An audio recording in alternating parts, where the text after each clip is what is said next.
Alright, I got a 94 GMC Sierra in here, four-wheel drive. The accent's sagging on it, and instead of putting leaf springs on it, we're going to throw some 3-inch blocks under it. The front, what size tires are on this? 35s.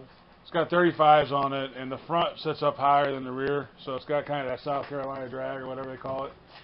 And so we're just going to, we measured it, it's about 3 inches higher in the front than the rear, so we've got 3-inch blocks from Rough Country. Yep. Rough Country. Should be a pretty simple operation. We should just have to take the U-bolts out, and the kit comes with new U-bolts and new blocks. You have to buy them separately. Oh, gotta buy them separately. So the blocks are angled, I guess, to keep the drive shaft angled the correct way. And all you're doing is putting this block in between the leaf spring and the rear end, and that jacks it up. And these are 3-inch blocks. You can see it's kind of angled to keep the drive shaft angled the right way, and then you order the longer U-bolts.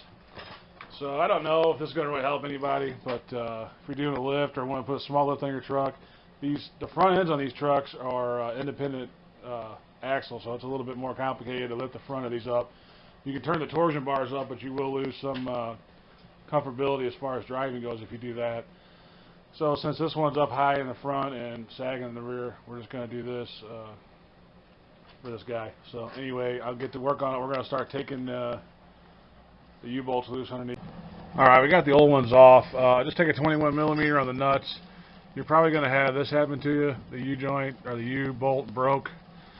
One broke and one didn't. So make sure you got something under the rear end, you know, a jack or something to hold it. You don't want that smashing down on your arm when they break. And so we got them all off and got the block in, the longer U-bolts. Now we have a ratchet strap going to this mounting pad right here, going to the back of the bumper, because what happens is the rear end wants to pull forward when you take those off. So we just took a ratchet strap and pulled the rear end back where it's supposed to be.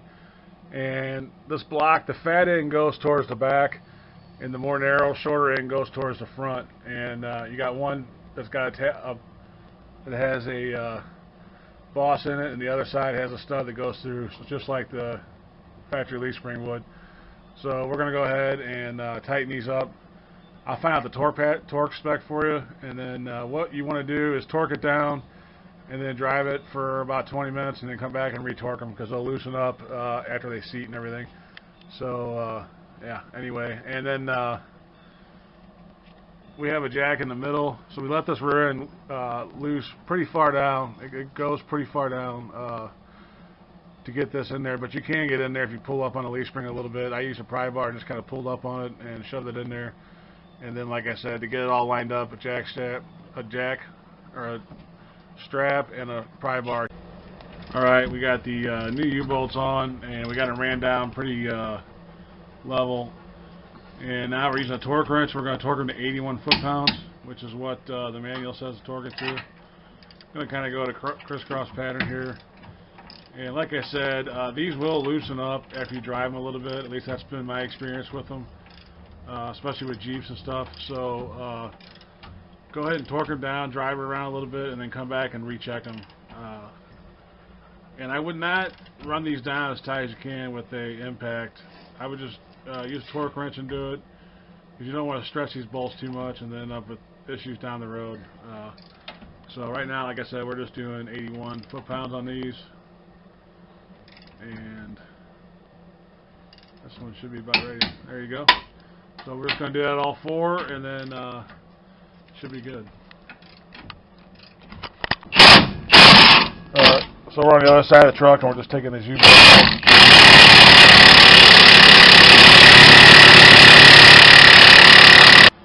Alright, so those U-bolts finally came out. You just got to work them back and forth, tighten them up, and then bring them down, tighten them up, bring it down.